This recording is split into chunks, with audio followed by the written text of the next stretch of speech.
Hello, everybody. Welcome to episode 34. Today, we are interviewing Jason Kaiser, who is a senior visual effects artist and founder of VFX Apprentice, an online learning platform for artists of the FX profession.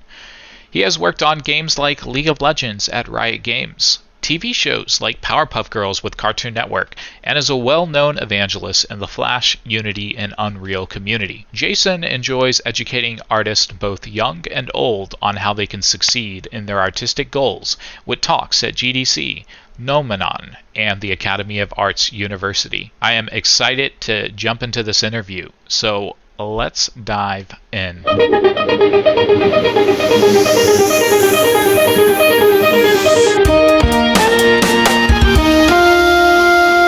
Welcome to the Real-Time Visual Effects Podcast, the place to hear from some of the video game industry's most seasoned artists and up your game. Listen in on how you can learn and grow as a VFX artist, discover your own wizard, and network with hundreds of other talented magicians in the real-time visual effects community. Here is your host, Travis McCallum. Hey Jason, how you doing today, man? Doing all right. How about yourself? I'm doing good. You know, it's warming up here in Dallas, still super windy. I mean, this weather that's going on around the world is just crazy right now.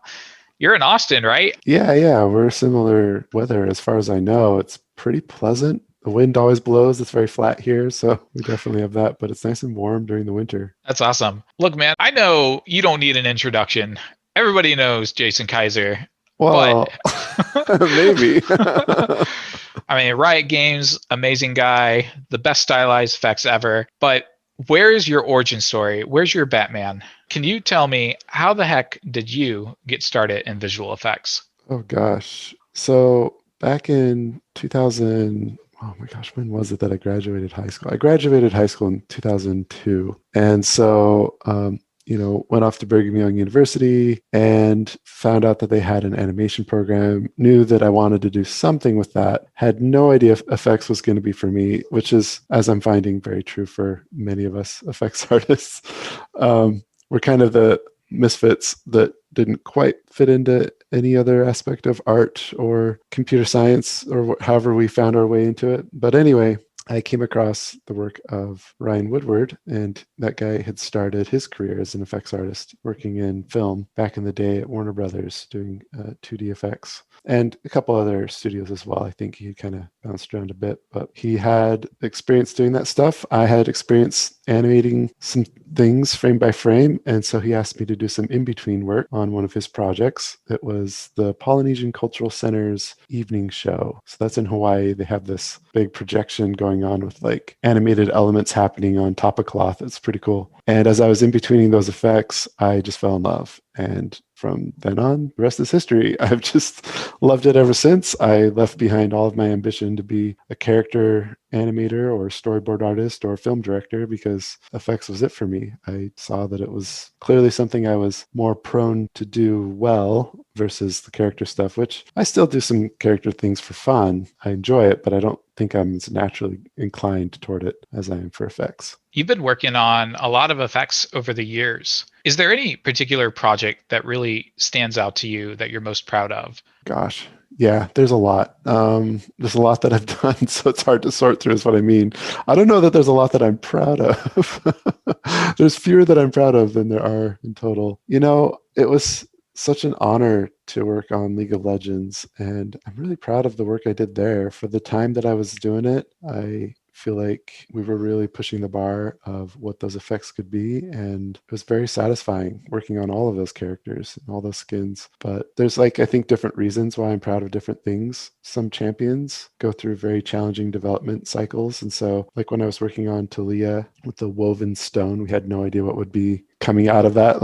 We had no idea what it would look like, what it should be, how it should be colored, because maybe it should be like a colorful tapestry. But I think what we landed on in the end was a really fun set of effects of earth magic, essentially. And so that was really satisfying. Camille with her hex tech effects, I think, was much smoother because we learned a lot of good lessons from Talia. And that was really fun, blending magic with technology. And of course, over on the skins team, Star Guardian Lux has got to be my fave, the beginning of a legacy of Star Guardian skins.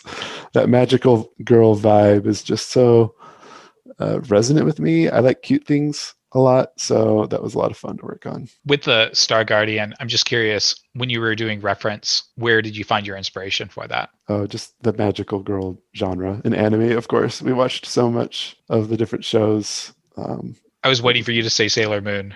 Well, I mean, Sailor Moon's the obvious classic, right? There's also a lot of modern magical girl shows. Yeah, anyone walking by our pit during that production would have wondered about why are they watching anime for little girls all the time over there. And we were so into it. Those transformation sequences and all the magic they use. It's so good. So on that subject of magic, because it's so different from what we experience in the natural world, because we can observe water, we can observe fire. How does one go about like creating magic when they create effects?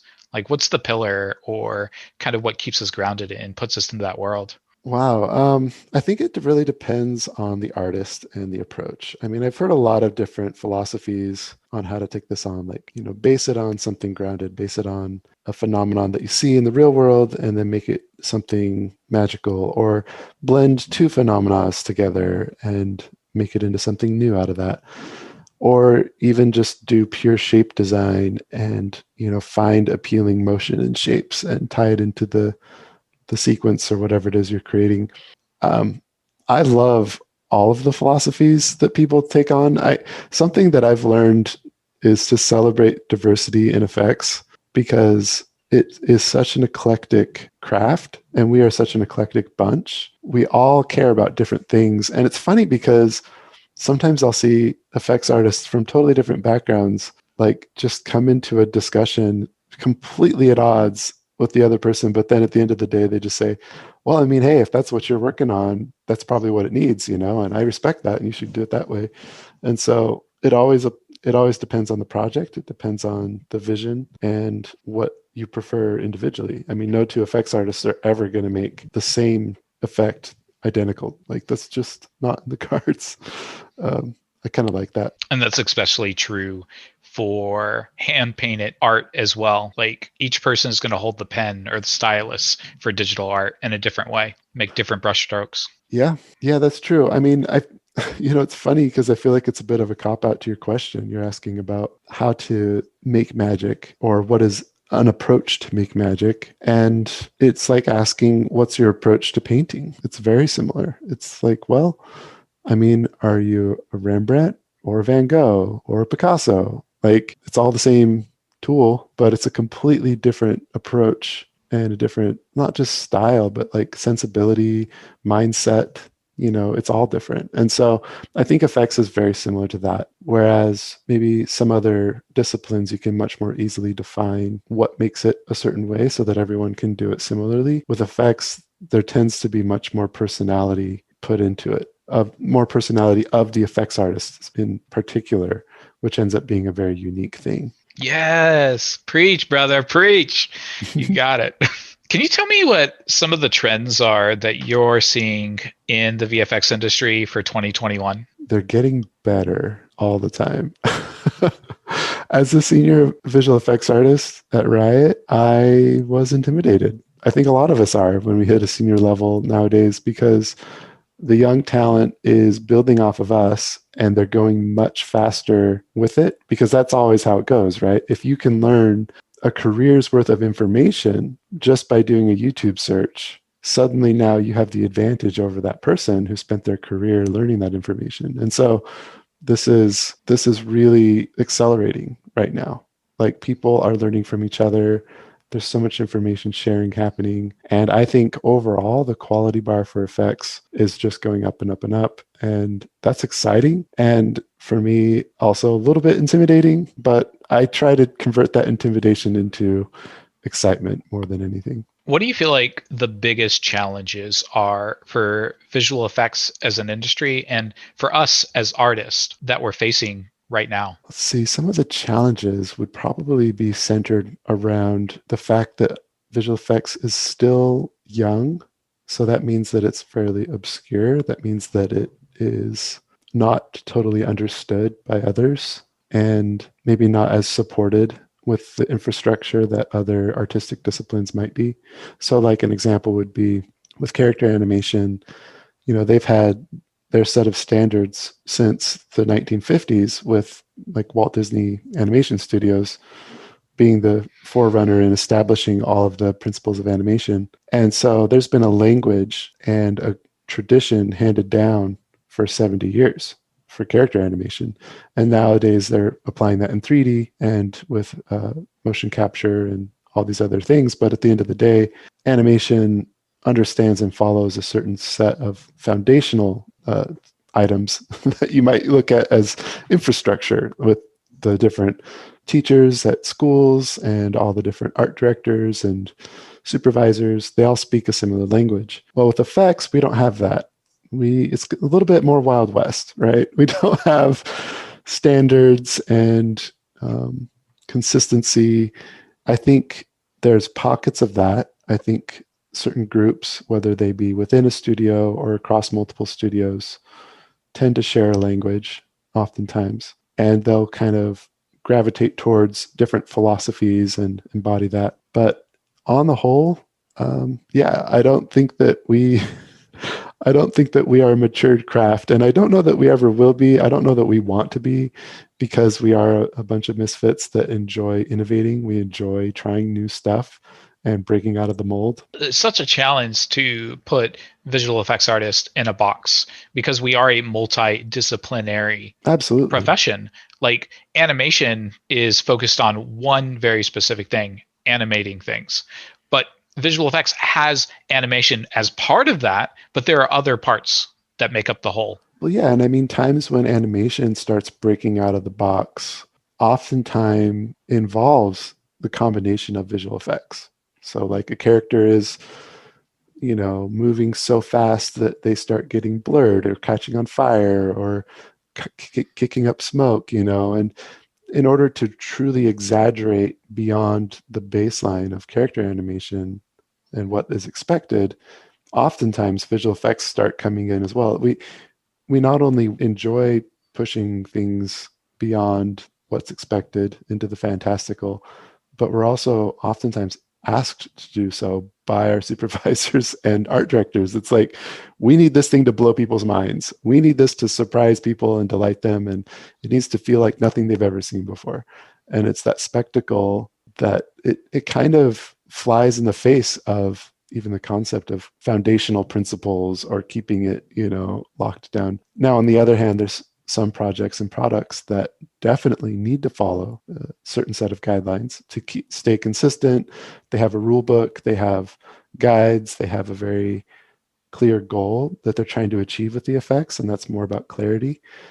I think that's great too. It's just, it happens that the same tool sets can also be used to break all of that into pieces, right? And so you never know what you're going to get. It really depends on the job at hand. So that brings me to my next question, which is, what is our biggest contribution as visual effects artists to our profession today? Kind of, what's that big ticket question, that philosophical, like, overarching theme of, like, what is our purpose? Why do we exist? Oh, goodness. I don't know. I asked questions along these lines on the forum a few months ago. And what'd they say? All kinds of things. We all have different, again, like, we're not lined up. We don't share the same perspective. And so some people said, well, my job is to make people go, whoa, to say, that's amazing, that's epic, that's awesome. Other people talked about, I love communicating the gameplay, or, giving the player a sense of satisfaction and the clear feedback of what's happening in the game. Other people say, I'm just there to enhance everything else that's already happening on the screen. There's really a lot of different ways to look at it. And I don't know, I think it just comes down to whatever you want your purpose to be, find a project that you can do that, and you'll probably be quite happy with it as an effects artist. Because I think you could do all the above. I mean, why not, right? Like, in one career, you can help people have clear satisfaction and understanding of what's happening in their game, and you're basically a game designer combined with an artist. Or at another point, you might just be the one that just, fries people's corneas and just makes the screen light up with the epic explosions. And that's cool too. Those are both effects artists, and they're just different goals. I'm trying to think of a game where it's just flashing back and forth. Beat Saber comes to mind, but I don't think that's one of them. When you're looking at the work of your own effects or the work of others, because I also know that you are mentoring and teaching a lot of students in your VFX Apprentice course. So how do you know if effects are moving up that bar or that quality that you said from good to great? How do you make that differentiation? Well, the first thing I always ask the student is, what is your goal? Because you need specifics. You need to understand what you're after. What's the studio you're trying to get a job at? If you already work at a studio, what is your art director asking from you? What are they trying to get you to achieve? And what's the intent of the effect, right? So once we understand that and we see that, okay, this is supposed to be something along the lines of a Breath of the Wild type of effect, or this is supposed to feel very realistic and very believable, but it needs a bit of personality in the way that the air currents hit it, because in our game, it's a living, breathing world, and there's always wind blowing or something. Like usually there's a specific outcome. The trouble that students run into is they'll just make something that's kind of generic and it doesn't really have a purpose. And that's hard for me to give them good notes. So then I say, okay, well, if this wasn't assigned to you and you get to make whatever you want to make, what is your goal? And what are you trying to make it into? And then be clear on that. And then we can measure, is it hitting that goal? Is it ready to go into that game that you want to work on? Because if it's not ready to be plopped into a game, then the team that works on that game probably doesn't know if they can trust you to make effects for them, right? On the other hand, if it looks like a perfect fit for their project, then hey, you're hired. Like if you can make effects that look like their effects, that fit in their game, that do all the same, that meet all the same needs for their game, then you've got a good shot, I think, at getting a job. And so I always try to gear students toward that kind of mindset of what I'm working on has a goal. And I know clearly when it will achieve that goal because it's easy to measure. Good word there, I think, is intent. You want to make sure you're intentional with whatever kind of effect you're making. I really like that you point out the need for specialists when it comes to crafting your effects toward a particular studio that you want to work at. Generalists are really great, but typically, if you make a product for everybody, it's going to go to nobody. Do you agree or disagree with that? That's absolutely true. Okay. That's absolutely true. I know you've been working here for, you've been in it for 10 years? 15? How long have you been in FX? Well, I got my first entertainment arts job back when I was in school in 2007. I got my first 2D animation job not too long after that. I think it was around 2009. And I did character and effects work in those early days. So 10 years. Look at way back then, 2009, 2010. What did you wish you could have known then that you know now? If you could talk to your old Jason. Yeah. I think I would tell myself it's going to be okay. I'm a worrier. I worry a lot. And I have faced so much uncertainty in my life because I tend to throw myself into that. I tend to go into situations where I don't know what I'm doing.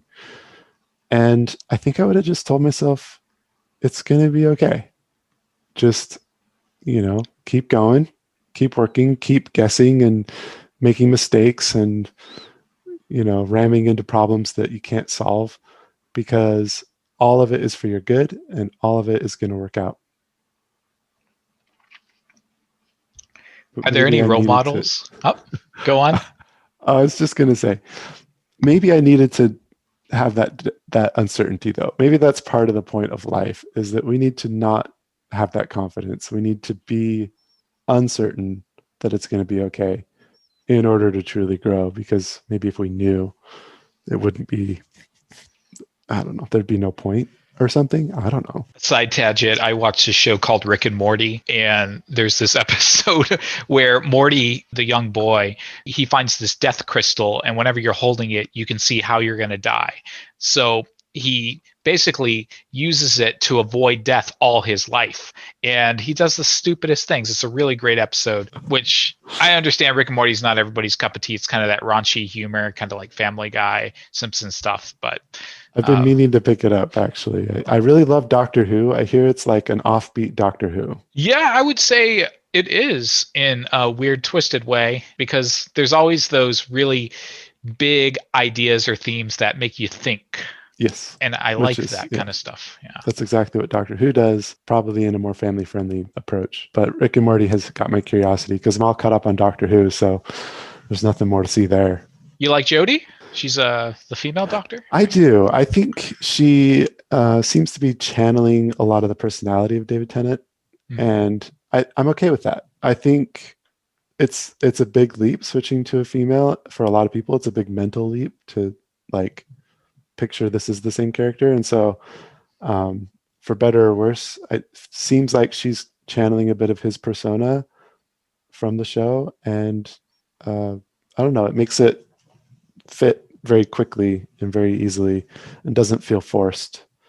I think from here, I'm excited to see if they have any further female doctors afterwards, because now that they've done one that's very similar to past doctors, they might explore other personas down the road. But for now, I think they've kept it in a pretty safe zone in that regard. This is the first time where there's been two same gender companions too, her and Yaz. It's always been male female, but this time it's female female. Yeah, but again, they eased it in because they have a couple male companions.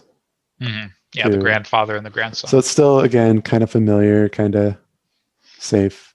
Feels like, I mean, obviously a lot of the fan base got really mad and whatever. I mean, fans will do what fans do, but like they got really mad with the finale. I don't want to spoil it, but they got really mad at the finale because it's similar reasons for why they would have gotten mad for the prequels to Star Wars. It's like, you can't just go change the canon because you want to expand it further. And I'm like, I mean, after a show runs a certain lifetime, all you can do is change the canon. You can't just keep doing the same thing forever.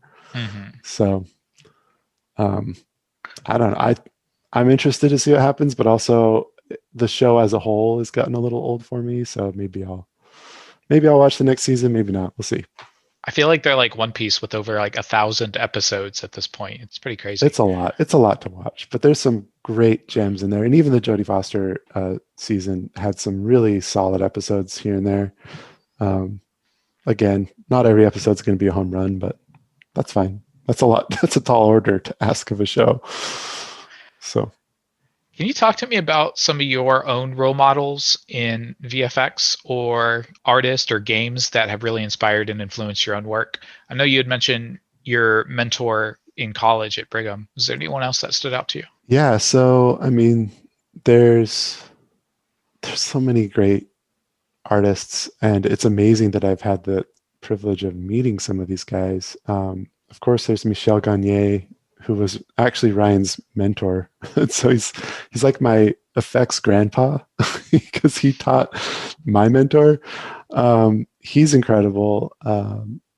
There's some others as well. There's a guy named James Mansfield who's still working at Walt Disney Animation Studios. And that guy's a legend. He's super down-to-earth fellow, does not promote himself publicly. He's more of a behind-the-scenes master. That, you know, he's like an Annie Award-winning effects artist, right? He's just incredibly good at his craft and has been at Disney for a long time and now supervises or consults. I forget what they call it there. It's like he's like a 2D effects consultant for the 3D effects artists. So he helps on all their films still, even now that they're not doing 2D anymore. I really appreciate the masters, and I'm trying to sort of preserve what I can from what they did, because I feel like I'm just a hack. Like I feel like I'm just sort of looking at what they did and not doing the same study into the natural phenomena, that putting all the hours into those painstaking frames that they did on paper and then scanned it in. It just feels like there's this level of artistry and craft that has been lost in our generation. And so I really do all that I can to celebrate and look to those artists that a lot of them these days are out of work. You know, they don't have many classically animated projects anymore. It's all gone digital or overseas. Like not a lot is being done here in the States with 2D effects in the film industry, at least. And so I'm always like taking any chance I can to celebrate them. Joe Gilland is another one at Disney. He's also incredible. Sorry, yeah. I mean, Joe Gilland, he obviously published Elemental Magic. But I'm thinking also of Dan Lund. He was incredible. Sorry, that take was awkward because I was thinking of two different people. So instead of mentioning Joe Gilland, which obviously he needs mentioned for Elemental Magic, I'll just start as if I was saying that here. So Dan Lund is another amazing guy. He works with James Mansfield at Disney. Super incredible talent there as well. And of course, Joe Gilland, who published Elemental Magic, somebody I really look up to, both as a business person, because that's a really smart business move that he made, but also as an artist. He's very talented and knows his stuff. So yeah, it's funny now that I have a business, my mentors and my role models are shifting more into the business realm, which is really fun adventure for me. But as far as effects goes, I'd say those are my guys. I think it's a natural progression for anybody who becomes an expert in their craft to want to expand their influence. And some people take it up to be teachers or mentors or supervisors or managers. And some people like to branch out and start their own studios or their own companies. So I think it's a very natural thing to do, especially what you're doing now. And we can jump in a little bit about why you decided to move from Riot and start VFX Apprentice. But before then, I do want to ask, what does a day in the life look like for Jason Kaiser from sunset to sunrise? From sunset to sunrise. Sunrise, sunset. My bad. I just sleep. That's pretty much it.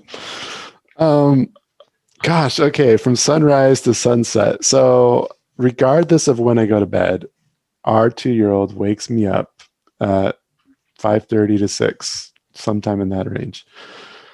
And that's AM, people. So just keep that in mind if you're considering having kids. So he's adorable, obviously, but I usually crash on the couch with him. It used to be that he would snuggle with me for like a half hour or so, and I'd kind of doze off again. But now he's much too active, and so I'll just turn on the light in his room and let him play in there and wake up his sister. She's 5. What's their names? Pascal and Colette. Ooh. Yeah, they're 2 little bundles of joy. So they'll be awake, and my wife will kind of, come out of bed as fast as she wants or as slow as she wants, just because, she has the kids all day. So that's kind of my time to be there with the kids. We'll all have breakfast as a family, and then, I'll make the long commute to my office, which is here at the house. And right now, guys, if y'all can't see it on camera, he's like literally looking to the wall, and he's like, yep, it's like 5 feet over there. Yep. Yeah, the couch, it's right outside. But I come in here, it's as soundproof as I can make it, so that I can sort of have a world away from the regular world that I live in. And yeah, these That's days so I've important, right? Like to keep your office space from your personal space. Can I just say, when we first moved to Austin, I made it a point to really carve out a space that was specifically my own. Up until this point, if you guys have seen my YouTube videos, you've seen my apartment.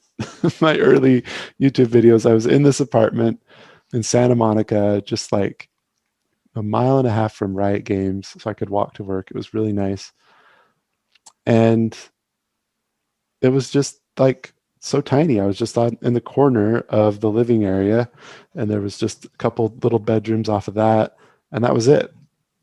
And so having your living space and your working space in the same space, I know so many people are going through that right now, and oh my gosh, that's so rough to separate your mind from work to home.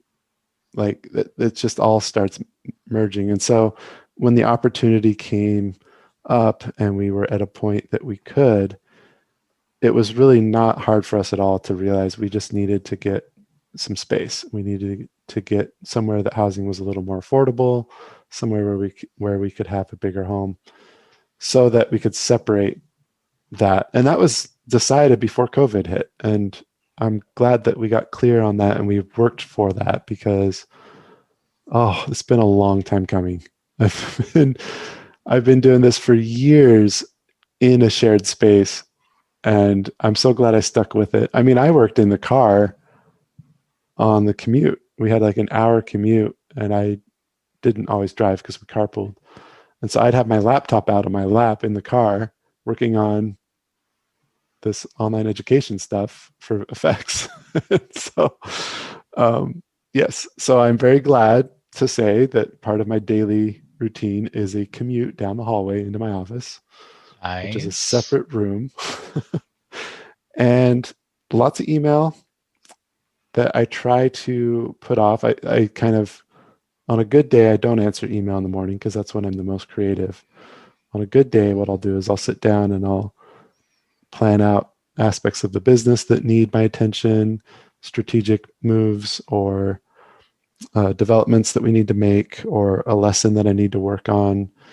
And anything that requires creativity, I try to make sure I do that in the morning, because I'm burned out by lunchtime.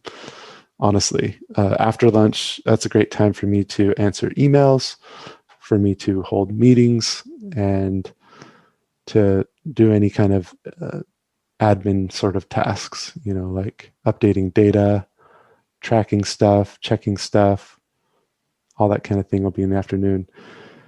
And then by about 4:00, I'm usually out of my office back with the family again. We do dinner, bedtime, and then my wife and I get some quality time with the kids off to bed in the evening.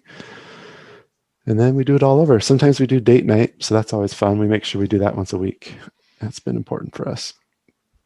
And it's so important that you make time for yourself away from visual effects or the business, and to have like a balance to everything. Yeah, absolutely. Do you have any kind of like hobbies or activities? I guess because you're married life and raising a kid is probably a hobby in itself that gets you, in a different headspace.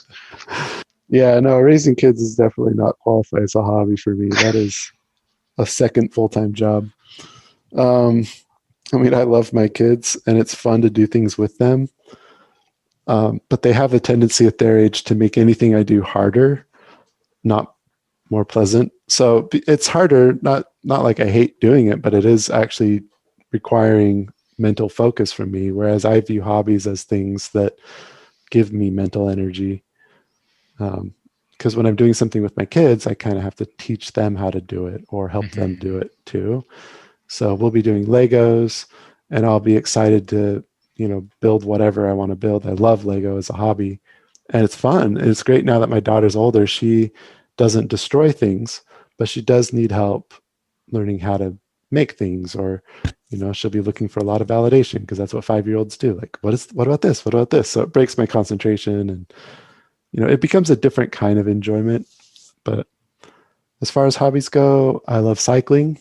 I like to get out and go for a ride around the countryside through the farmland outside here. We live in a subdivision, but it's like adjacent to open areas. And so it's really nice. I just like being out in nature, in the woods. The other day we went hiking in a river, my family and I. There was like a shallow river that runs nearby here, and we just went trudging up it. It was pretty fun. I just That's like getting awesome. out, some sunlight and fresh air. That vitamin D. Yeah, gardening. I love gardening. Just working with my hands, fixing stuff. Now that you live in a house, you got a whole yard in the back. Yeah.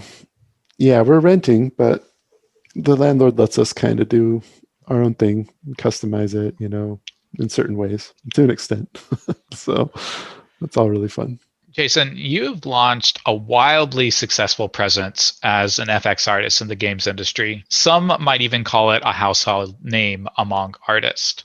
So can you talk to me about the journey from a nobody to an iconic celebrity in this niche? Oh, What are some of gosh. the What are some of the other ways that people can get noticed? And has it all been good publicity? Okay, so oh gosh, am I a celebrity? I don't know. I think it's a very small community, and so I don't think it's too challenging to make a name for yourself. It certainly hasn't been many roadblocks for me. All I really did was I figured out what information was useful by looking at what was helping me learn and grow at Riot. And so I'm like, okay, well, this is important. Like what I'm learning right here is helping me become a better artist and advancing my career at a very rapid rate. Other people should know this too. And so I put out information that was useful for people. I think that's paramount. If people like what you have to offer, they will be excited to learn more from you, or they will be excited to see more from you, whether that's a game that they really enjoy or information or whatever. I've always enjoyed public speaking. I've always enjoyed teaching. In the church that I go to, they have you doing public speaking from age 12. So they'll get you up in front of the congregation to give a 5-minute talk. And they're like, okay, go for it. And so from a very young age, I've been used to being uncomfortable in front of a couple hundred people at a time. And so I've always enjoyed that. And teaching's been fun for me at all the jobs I've had. I've found opportunities to teach. For some reason, I just really seem to enjoy it. And so I guess I just, being used to putting myself out there and being used to teaching, I went for it. And what's interesting to me is I don't think everyone should be famous. I don't think everyone needs to be famous. I think even myself, like I'm not necessarily famous as much as I have a very niche group of people that follow me and are familiar with my work. And I don't think everyone needs followers. I think it's easy to measure success by how many people follow you. Are you well known? Are you famous? But it's by itself very unfulfilling. You know what I'm saying? Like I'll do a big launch or I'll do a big video or I'll do a big promotion and I start spinning very quickly when I'm checking how many followers or likes I'm getting or how many conversions, how many sales are we getting. I start flipping out basically and going crazy in my head. And that's where going out for a bike ride is really helpful for me because it gets me grounded and back in reality and understanding that in the long run, none of this matters. I'm just trying to find a way to add some goodness to the world and feed my family. So as long as those two things are good, I'm good. And I don't need all of the celebrity or feelings of celebrity. It's funny because it's all relative, right? Like how popular we are. But for people that want that, I would just offer a bit of caution to just say, yeah, sure, go for it, but have a higher purpose. Like if you enjoy the attention of others, that might actually be a recipe for a big letdown or a lifetime of frustration, because I don't think that's a very renewable source of validation and fulfillment in life. I think you have to actually give people something that they care about, that they find valuable, that they benefit from. That is fulfilling. And so if being famous is your way to do that, then great, go for it, be famous. Or if you just like creating things that are awesome and you can distribute those without being known for it, then do that and be true to what you prefer. If you hate public speaking, find something that you can do that's not public speaking, right? And you can still be a big influencer on many people's lives. I think when it's all said and done, I don't think we're very good judges of how successful we are in life. I think we're actually really terrible judges of how well we're doing on a moment-to-moment basis, because we use all kinds of weird metrics to try and judge success. One thing I know is that more money is not the source of happiness, because I've been able to get more money throughout my career through various advancements and raises and new jobs. And as that has happened, it's not necessarily led to more happiness. I think what's led to more happiness is things like family, things like, developing my craft, getting good at things that I used to be terrible at. Those things are satisfying. but just the money in and of itself or the fame in and of itself, I'd look at those as tools to accomplish more of the things that do matter. That's great, man. And I'm glad that you mentioned when you're trying to get more views on your work that you should have a goal set for it, and it shouldn't be based off of so-called vanity metrics, which is just likes and this feel-good dopamine rush. One area, especially a lot of aspiring or hopeful artists want from getting this exposure, is to lead to a job, maybe with their portfolio or their work, just to get noticed and to lead into some kind of career opportunity. So, in that sense, with that goal and scope in mind, what are some maybe examples or key ways that people can get their work out in front of the right eyes? Yeah, so a conversation that I had with a good friend of mine comes to mind. I was talking with Tyson Murphy while we were still in school. I think we were both in school, and we both had jobs at that point, like local jobs, and we were both aiming high, right? He went on to work on the World of Warcraft team and became the character lead over there, and today he's an art director at Riot Games. And so that guy's ambitious, and he goes for it, and he's extremely talented.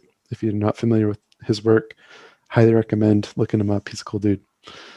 So Tyson and I were talking, and he told me something that had been expressed to him. I forgot where he heard it, but it just resonated with me so much, and I've really taken it to heart.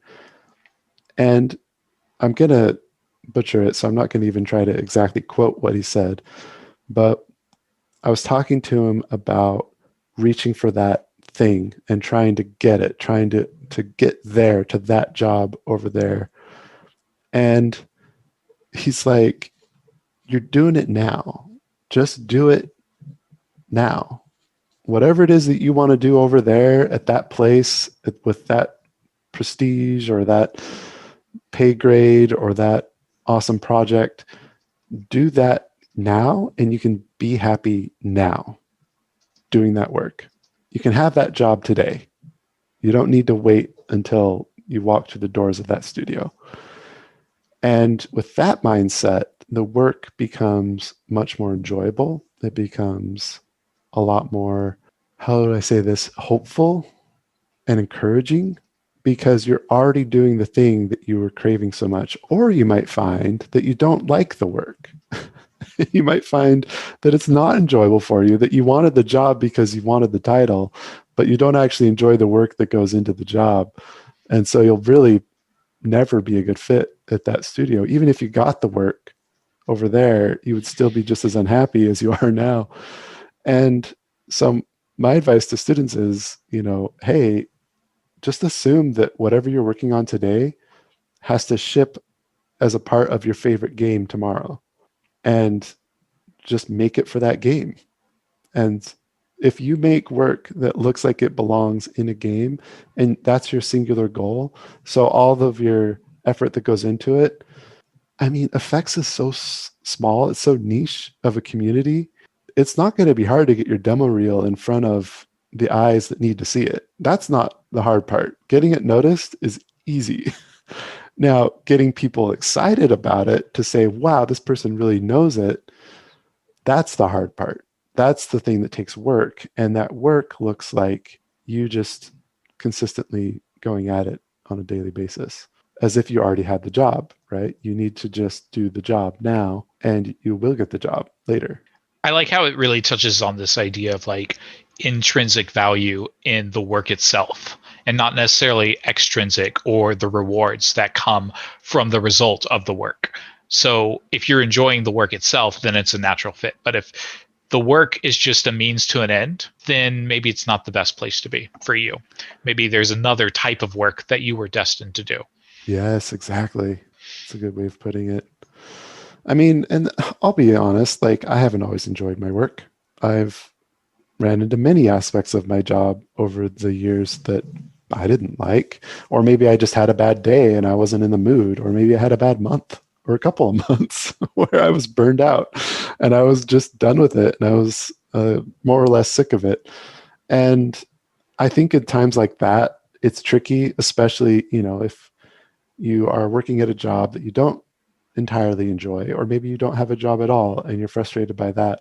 and you don't like working alone, and you just know that if you worked on a team or with other people around you, that it would be easier or more rejuvenating or better for you. And maybe that's true. But in times of doubt, I think there's something to be said for grit. I think there's something to be said for good old fashioned stick-to-itiveness and just being consistent for the sake of your future self. You want to look back and thank your past self. You want to look back and say, wow, you did me a huge favor, or oh my gosh, you sacrificed so much for me. Thank you. You want to have a sense of gratitude to yourself for that investment. And that's something that I've learned over time, is looking back on how much I sacrificed in the past so that today I have a pretty charmed life. I have a great life.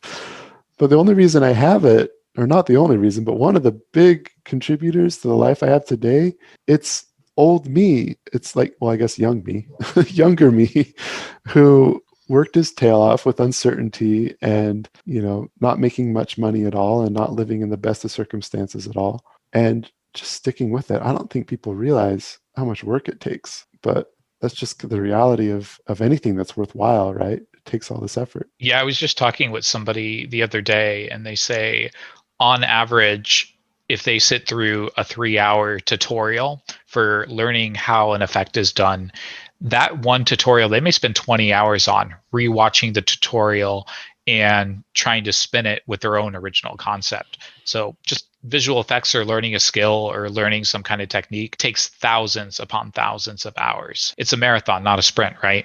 I have so much more time yet to spend developing myself in effects. I am nowhere near where I want to be. And I think of that future self who's going to be so much better at effects than I am today, and so much better at teaching, and so much better at running a business. And I want to help him out.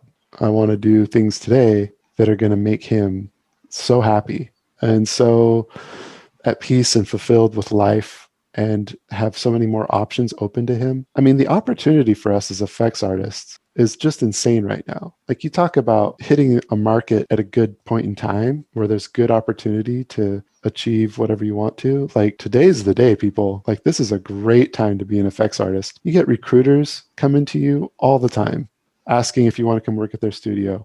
Like, after your first job, your first VFX job working in the industry, it'll be insane. If your portfolio is posted online with professional work from that job, they're going to be knocking your door down all the time. And so what a time to have this opportunity. Then the question is, what are you going to do with it?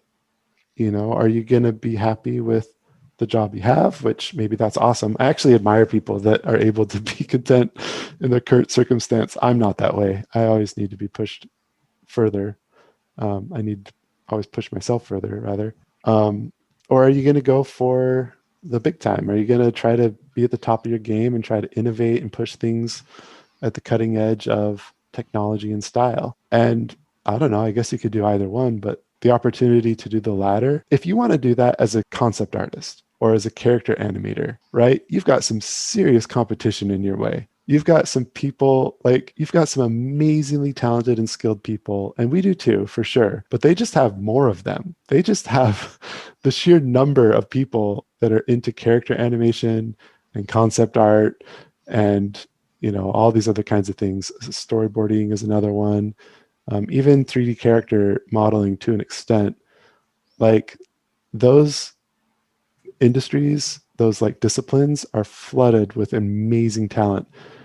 VFX has a constant stream of amazing talent, but it's not a flood. There's way more job openings than there are people to do the jobs. And so, I don't know. I think to not capitalize on that, it's just a missed opportunity, plain and simple. Jason, working at Riot Games, you decided to leave a 6-year tenure at one of the most prestigious game companies to pursue your own business venture, VFX Apprentice. Can you tell me, why did you leave, and what do you hope to achieve with your current company? And if you could tell us a little bit about what is VFX Apprentice. Sure. Oh, wow. So I'll say this. My time at Riot Games was absolutely transformative. It's a time that completely upgraded me as a human being, as an artist, as just an all-around, well-rounded human being, I believe. And it was exactly where I needed to be at the time I was there. And so it was really strange coming to a place where I knew I had to leave. I knew I had to go. And if I didn't, I would regret it. And I would become a sad human. And it has nothing to do with Riot. It has everything to do with me and the way that I work as a human being. Maybe some of you people out there can resonate with this or can understand what I'm talking about. I can't stop growing. I can't stop doing new things that I don't know how to do. It's just in my blood. And I don't know why, but it just always has been. I can only be uncomfortable. I don't know how to be comfortable. It's weird for me.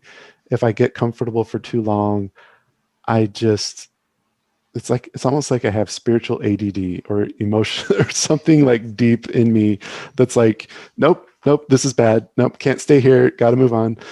And so I was hitting that point. They were talking to me about next steps towards maybe becoming an effects lead and what that could look like and what I'd be doing. And at one point I was like, yeah, let's do it. And at another point I was like, oh, I don't know. And they're like, wait, we don't want you to be an effects lead. If you don't know if you want to be an effects lead, you should make up your mind. And I was like, I think I'm going to go. I think I need to quit. And they're like, okay, that's cool, man. We're going to miss you, but we're happy for you to figure out what you want. And so we parted ways on good terms. It was very bittersweet. Riot has said goodbye now to many of its people. And I think that's just the cycle the company's in, is they've generated a lot of amazing talent. And now people have moved on to found a variety of other studios and businesses, and they've gone to work at other places too. And that's just kind of the cycle that happens, right, with a big studio like that, where it is very much an incubator for entrepreneurs that just, they have it in their blood. They can't help themselves. They need to go do their own thing. And inevitably they hit a point where they can't do that in the environment of a large studio. On the other hand, there's lots of people that really love the long-term large studio trajectory and lifestyle. And I really admire that. I admire people that are able to hit a rhythm and stick with it and find peace and satisfaction in that. And that's not me. And I need to be true to me. So did you get a nice care package before you leave? Did you get your goodbye present? Well, it stunk because I left right after COVID hit and everyone was remote. And so the goodbye was just a few Zoom calls. I know, like 6 years, and it was just a few video calls with people. It was kind of a bummer, but oh well. You're still good friends. You're still good friends. Yeah. Before me, they typically had some kind of going away party for people. We always like to celebrate people on their journey. But yeah, I know they would have done that kind of thing for me, but it wasn't in the cards. And I'm kind of sentimental about that sort of stuff, but oh well, maybe I'll go back and visit once the office opens up again. So you left Riot. Did you already start on your new business venture, like while you were leaving, or did you leave and you're like, well, now I got to figure out what I got to do? Yeah, so I had to clear it with the studio leadership. It was in my contract.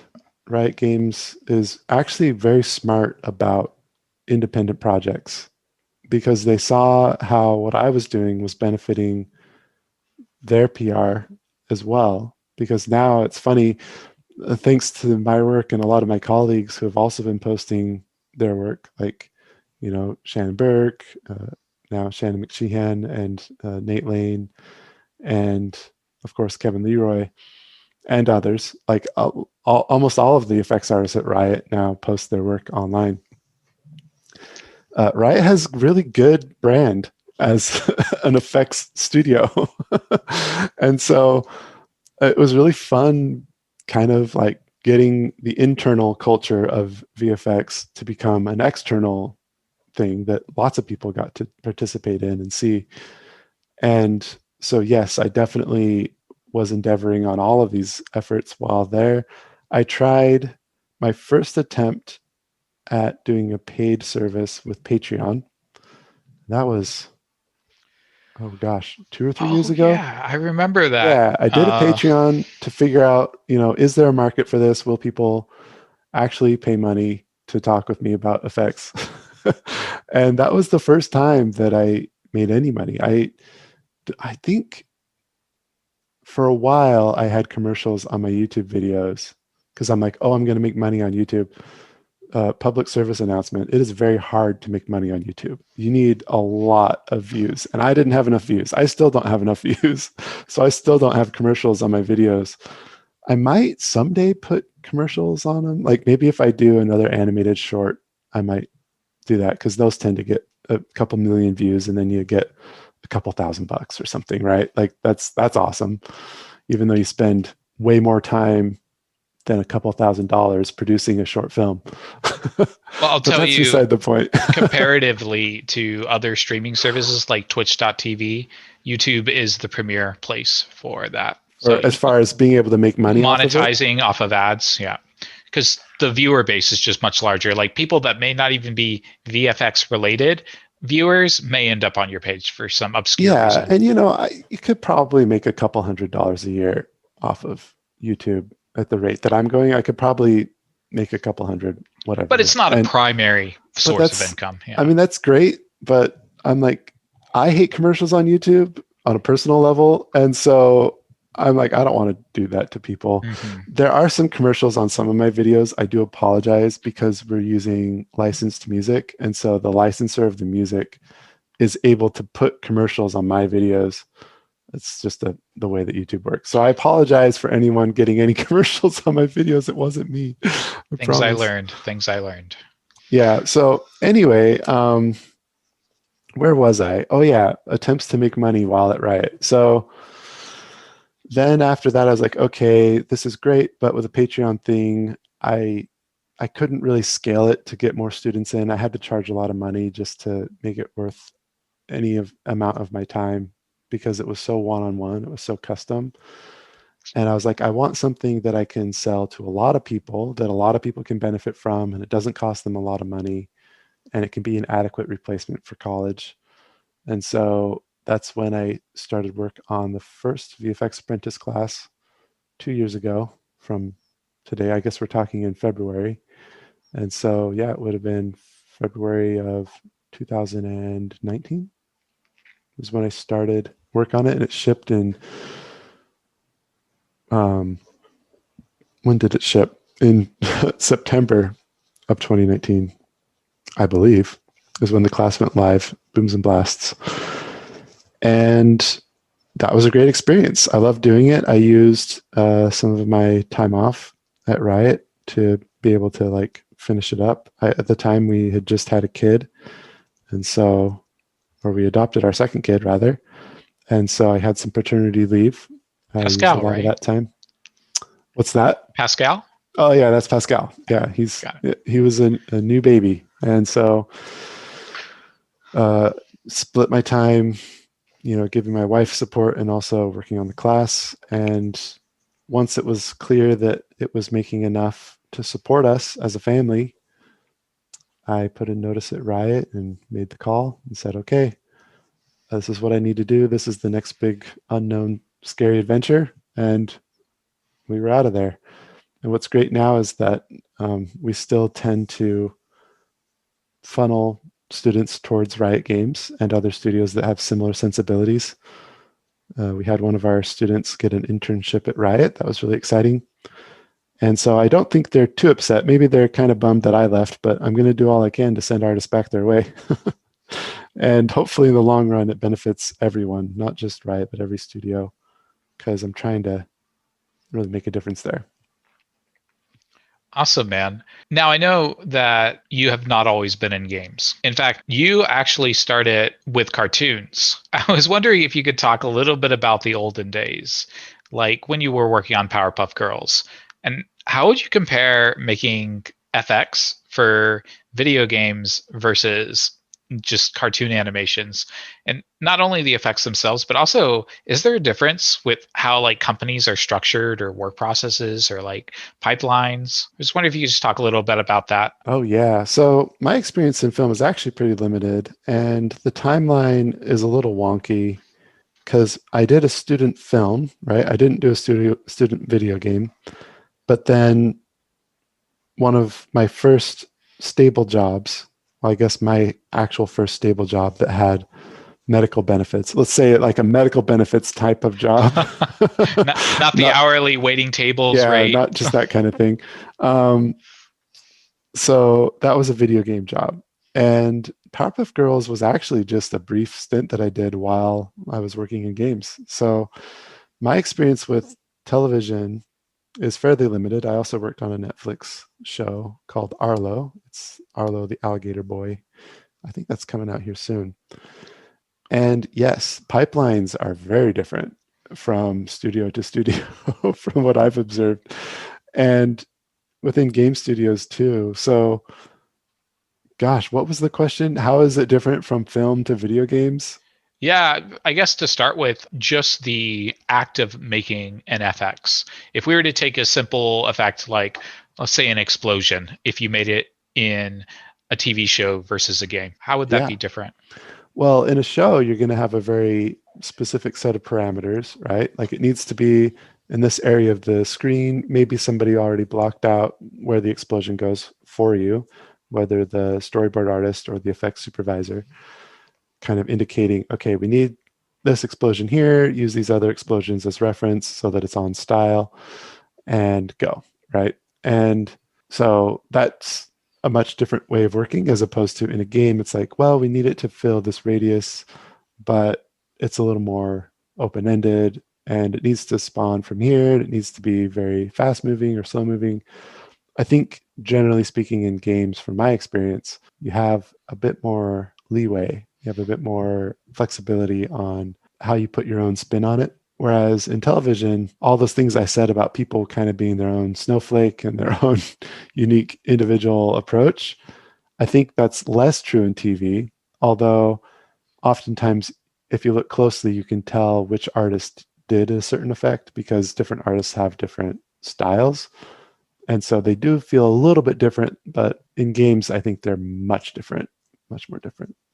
Yeah, it almost sounds like in games there's a lot more artistic freedom to extend your creative dominance. And in TV, it's more structured, and this is how we're going to do it. You even mentioned earlier that typically in TV, and they give you the references and you're just expected to follow those references. Whereas maybe in games, you, for the most part, come up with those references yourself. Yeah, and I think, in TV, you work up to become the effects supervisor, and then you're doing the styles and the style targets, is what I'm trying to say, and all those kinds of things. But I think when you're starting out in either one, probably in games too, you're more expected to do it the way that they're telling you to do it. And over time, you get more trust and you get more freedom to do a little more innovation and things of that nature. From a demand generation, you mentioned that games, there is huge need for VFX artists. But do you feel that same way for traditional animation with these different animes and cartoons and Netflix series and so and so? Yeah, from the guys I'm talking to, so I'm not super plugged into the TV and film industry, but I guess take all of my comments with a grain of salt. And to anyone that's in those industries that has had a different experience than me, I apologize if I'm off base. But from talking with all the people I'm talking to, they're like, yeah, we just have to train people in-house because we can't find them. And so it's the same kind of thing where they're like, I mean, who's teaching people how to do this? That's the whole premise behind VFX Apprentice is, look, other people aren't teaching it holistically for a complete education to replace college. So we're going to do that. We're going to come in and get people on track so that they can actually be fully up to speed by the time they get to a studio, instead of showing some promise, having done a few random things and sort of trying it out.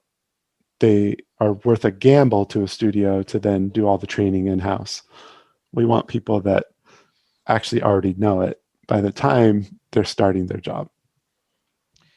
Yeah, I was just thinking in an earlier conversation you have in your regular student live streams for VFX Apprentice, because full disclosure, I am a student of your course, so I get to Yes, you listen are. to some of these things. You did create a whole like 2D tradigital like coursework that has a lot of applications both for the real-time game side, but also for the film and TV side. Even though you're catering toward one specific audience, it's very open-ended where you could take the skill set that people develop and apply it to different industries. Well, I think the two definitely blend, and it's inevitable to to get to that point where, yeah, of course, this skill will transfer over. Obviously, some skills don't transfer, but a lot of them do. And I just wanted to embrace that because I was finding as I was looking for instructors that I could reach out to that could help build this content, the vast majority of super talented 2D effects artists are in TV and film. Like that's just what they do as their bread and butter. And a lot of them have done some game work as well, but mostly focus on TV and film. And so I'm like, well, they're bringing this knowledge anyway. We may as well lean into that and benefit from it because we can glean things from that that apply to games. Also, things like post process, especially where we think of that as more of a film type thing, but we can post process our flip books and then put them into the game engine. And now it doesn't look like a flip book anymore. It looks like it melds more with a PBR or more realistic or more detailed type of style. It doesn't have to just be flat shaded. It can be something more than that if you add post-processing to it. And so I'm looking at the lessons we can learn over here because again, like just no one's connecting the dots. I just felt this need and this opportunity to say, well, I can connect dots. That's something I enjoy doing. Let's let's give it a shot. And so, yeah, my hope is that we have a lot more knowledge transferring across back and forth between TV and video games. Hey, Jason, that's business 101. You find a problem, you provide the solution, and you're doing exactly that. Yeah.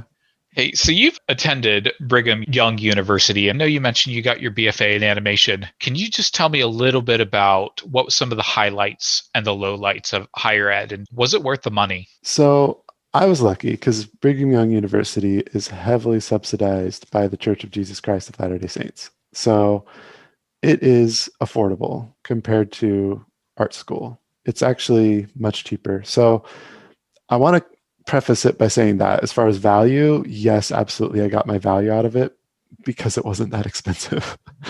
Going to a private church school when you are a member of that church makes things a lot easier. Now, if you're looking at like an art school, if I had paid art school prices for it, would I say that it was worth it? I think so. Where in I the think US, so. how much does a typical art school go for, do you think? Oh, I don't know. Some people come out of school with $80,000 worth of debt. Jeez, that's a lot. Yeah, it's a lot.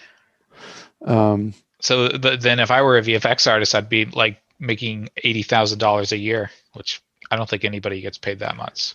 I could be wrong.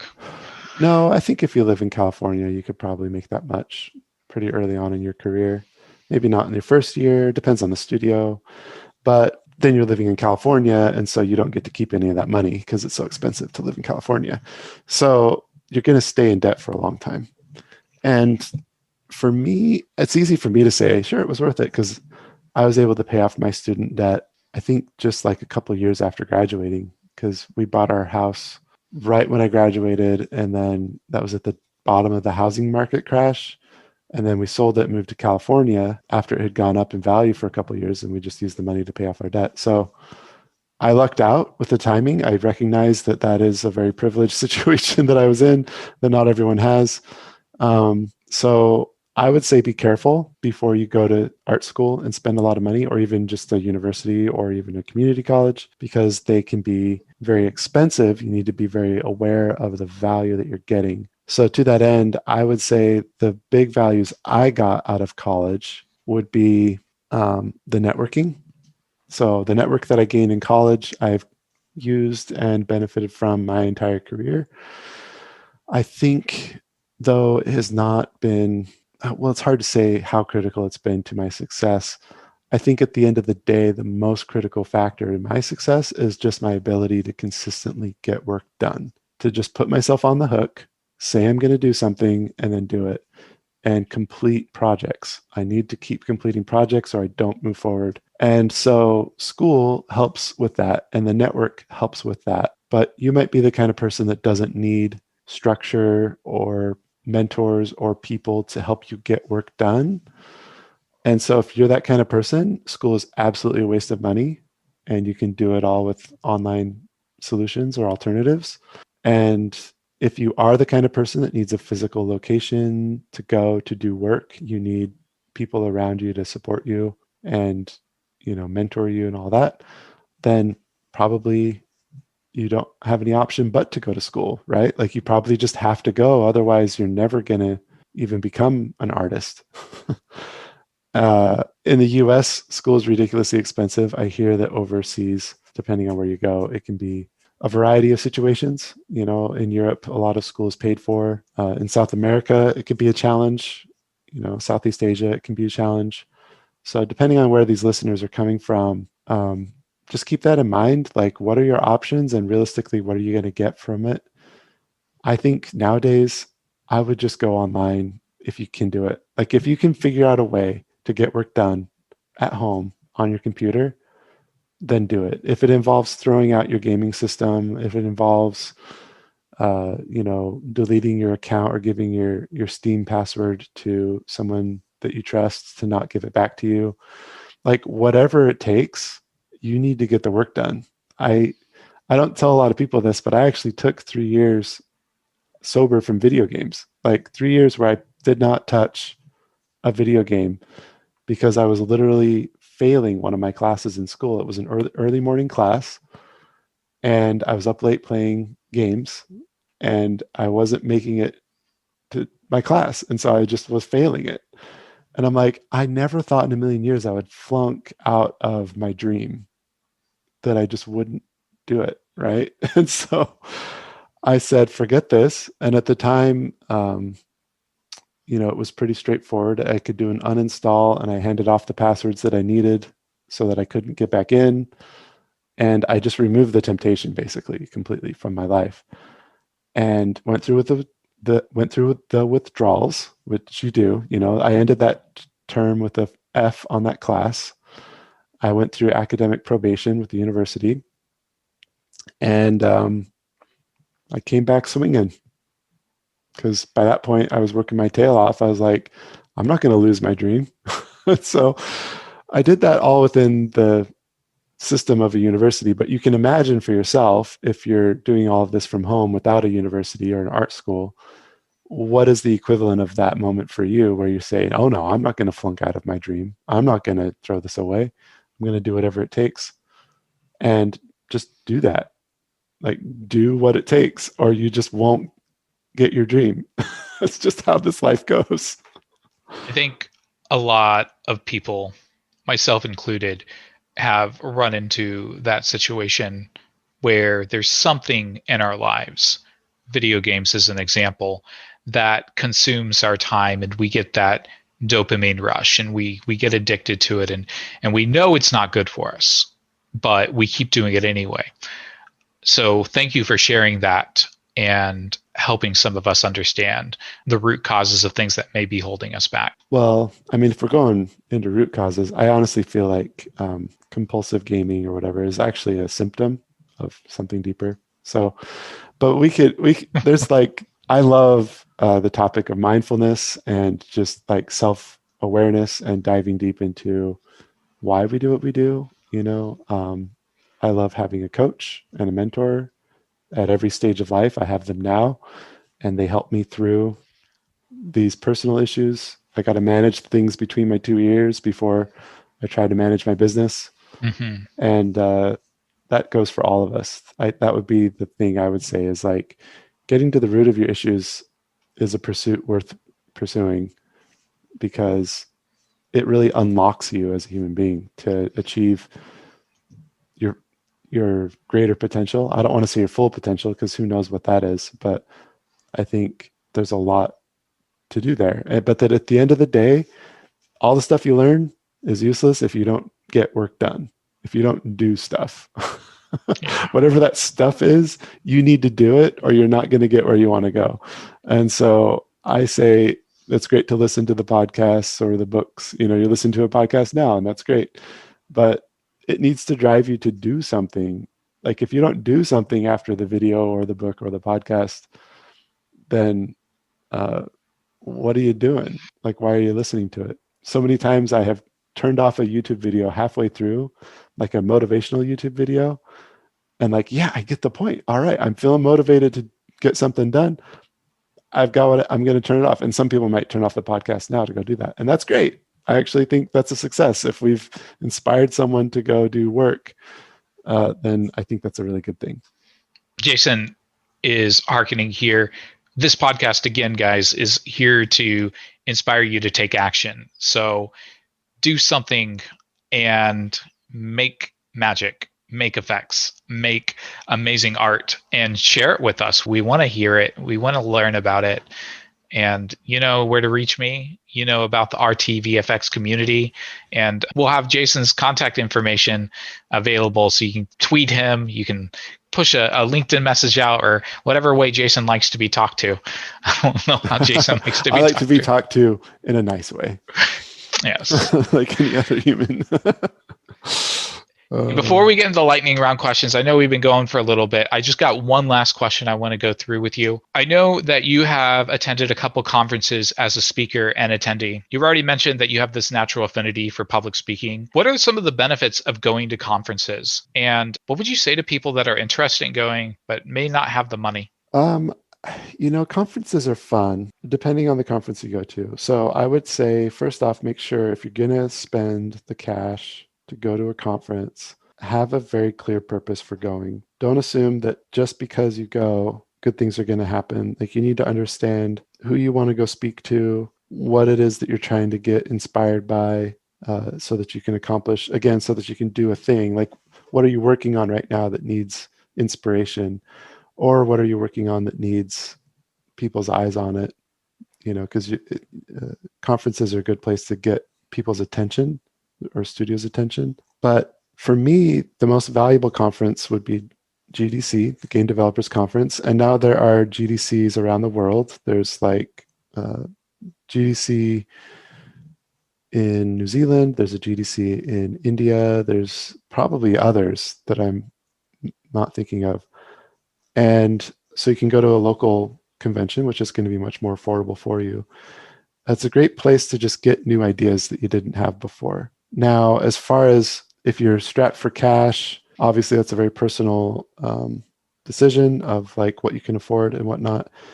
I think the ticket prices are overpriced. I don't think they are worth what you spend. I think that it's a valuable ticket and there's value that you get out of it. But for what you're spending, man, that's a lot of money. And a lot of these things you can find equivalent information online. Again, it comes down to, are you a good self-starter? It's a lot like the university thing, actually. Because if you need to be around other people and you need that motivation, that mentorship, etc., then yes, you need to go to a conference because it's going to give you that inspiration and that drive. It's a great place to get a fire under your butt. But on the other hand, it's very expensive. And if you can figure out a way to get yourself going with some online friends and some online motivation, then I think you can do an adequate replacement. I think everything that happens at a conference can be replaced with something remote, whether that's email contact with people. You've said this before on your podcast. People are very easy to get a hold of.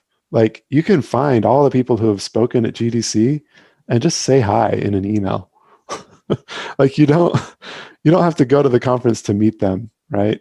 And so I think just have your purpose clear and understand what you're trying to get out of it and make a judgment call. That's awesome. Jason, are you ready for the lightning round questions? Quick and easy, just like visual effects. I am not ready. Let's do it anyway. What is a perfect one-day getaway in Austin, Texas and the surrounding area? Oh man, just going out into the woods and the rivers. There's a lot of kayaking around here. Austin is known for the hill country. There's a lot of beautiful rolling hills with trees and waterways. That's what I like. What video game or app are you using on your phone that is the most fun? There's a game that I will probably never uninstall. It is called King Tongue. It is by Ankama Studios, the makers of Wakfu and Dofus. And it's totally free, and it's like Wrecking Ball monkey with the Spider-Man tongue that he flings around. It's amazing, and he kills bananas. And it's just insanely satisfying for me. I don't know, it does it for me. What is your favorite thing to cook or eat? Fish tacos. You're in a good place. Austin is a taco heaven. Well, I found that fish tacos are so different everywhere you go. Like, no two restaurants have the same take on a fish taco. They have different kinds of fish, different seasonings, different ways it's prepared. The dressing is all different of how they fix it up. And so it's always an adventure, and I'm never disappointed when I get a fish taco. Like, it's so funny. If a place is bold enough to have it, it's going to be good.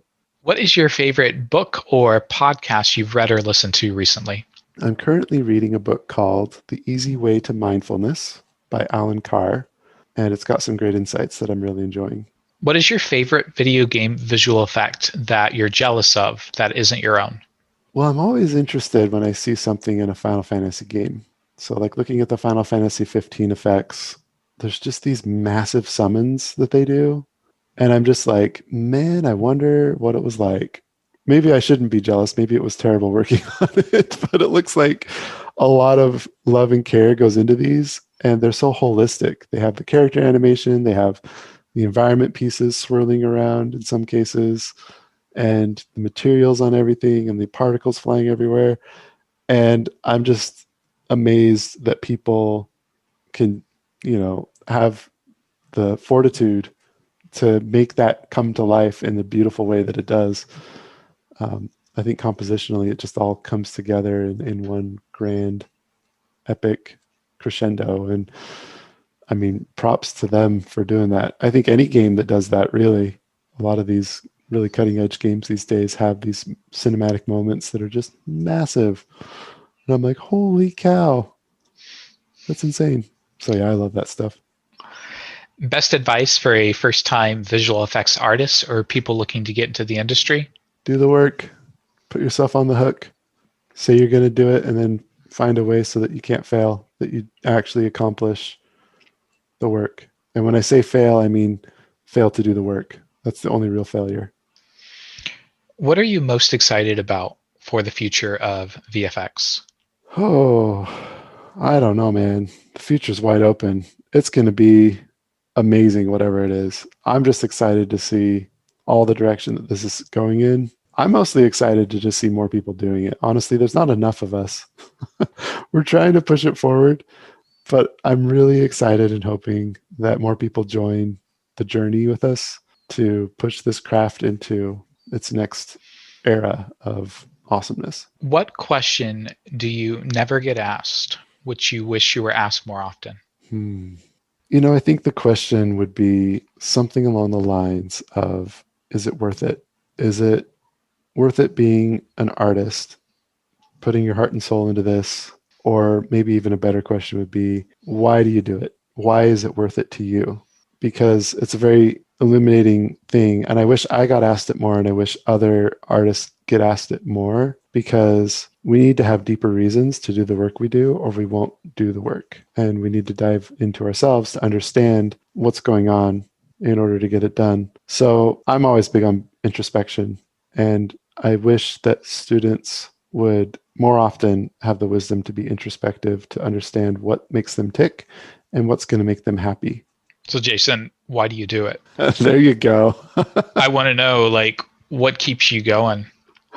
Why don't you just give up? I feel in my deepest self, in my deepest being, a need to experience as much as I possibly can in this lifetime, because life is short, and I want to get all that I can out of it while I'm here. And visual effects is the kind of thing that offers that variety. It offers a new challenge every day. It offers infinite amounts of possibilities and levels of mastery. And it is a puzzle that I will never solve. And I love that. I love that it doesn't end.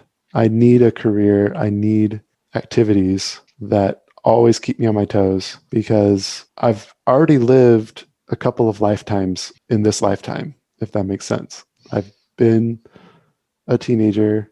I've been a college student. I've been a rookie. I've been a senior artist. And now I'm being an entrepreneur and an educator and mentor.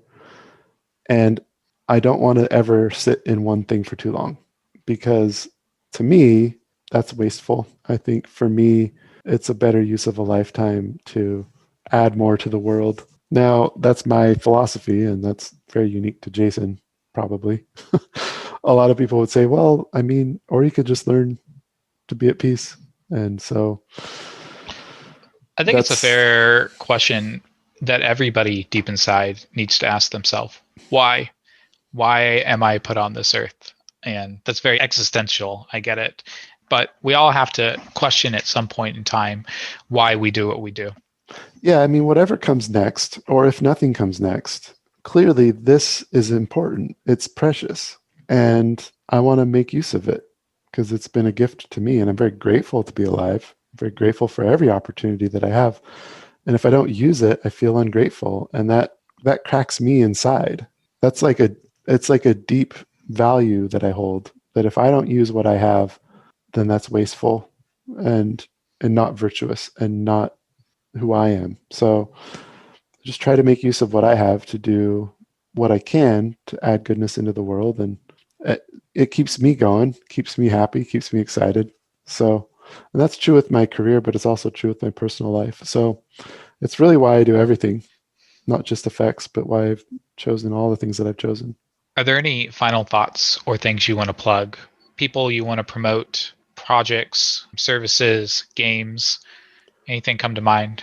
Well, I really hope whoever's listening gives some serious thought to what their journey in visual effects looks like, because that's your audience. It's a very focused group, and I love that. So anyone out there who's listening that's working on their effects journey, wherever they're at, I want them to seriously consider what they want next and what they need to do next. And, there's a few resources now coming out for them to go learn effects. There's others. I'm one of them with VFX Apprentice. We've got a good thing going, but there's others that might be a better fit. I'm actually curious on a selfish level, if we're talking about plugging something, I'm more curious to hear if people don't want to do VFX Apprentice, why is that?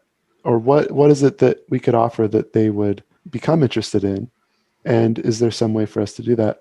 Because I'm a rookie at this. I'm trying to figure out how to do it better. I'm trying to figure out how to give people what they're after. That's the key to a successful business. And so more than just plugging VFX Apprentice, I would plug reaching out to me. You can contact me. There's a contact page on our site, vfxapprentice.com/contact, and let me know. Say, hey man, I kind of want to take your stuff, but it doesn't have this in it. If it had this in it, I would take it. Or, hey man, I'm going to go take this other guy's class because he's going in a direction that jives with me a lot better.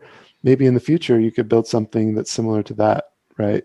Like, that's gold for me. That's pure gold, because then I can recognize and say, oh shoot, my audience is talking to me. I better listen, like, let me get on that. Let me see what we can do.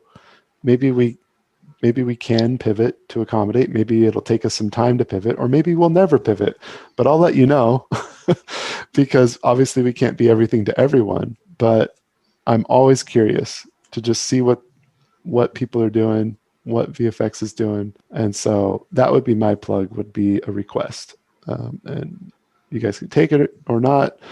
Please don't feel obligated to reach out. I'm always just happy to hear from you when I can, though. Rock on. Jason, it has been a pleasure talking with you today. I really appreciate this time. Yeah, man, it's been awesome, man. Thanks for having me. This has been a real honor. I love the podcast. I love what you're doing. It's much needed, as we've discussed. We need better information sharing and better community. And I really hope that this offers that for people. Cool, man. Cool. What an amazing interview. Jason has blessed us with so much in our VFX careers. I remember when I first met him a couple years back, he had started his Patreon, and there was another fella, Paul Miller, who joined up. And within 3 months, he had gone from knowing nothing about VFX to landing his first job in Austin, Texas. And I know that Jason not only talks the talk, but he walks the walk, and he is one of the best mentors and educators out there. In fact, I've gone through his VFX Apprentice platform and have learned so much about the craft and art. It's so cool how he has these regular meetups on YouTube, live streaming, where students can interact directly one-on-one. I really love everything Jason is bringing out to the community, and I'm looking forward to seeing more of it. One final thing on Jason's note is that he is such a thoughtful person. He's always talking philosophically about these big spiritual questions. So he really brings humanity into visual effects, and that's so awesome to see.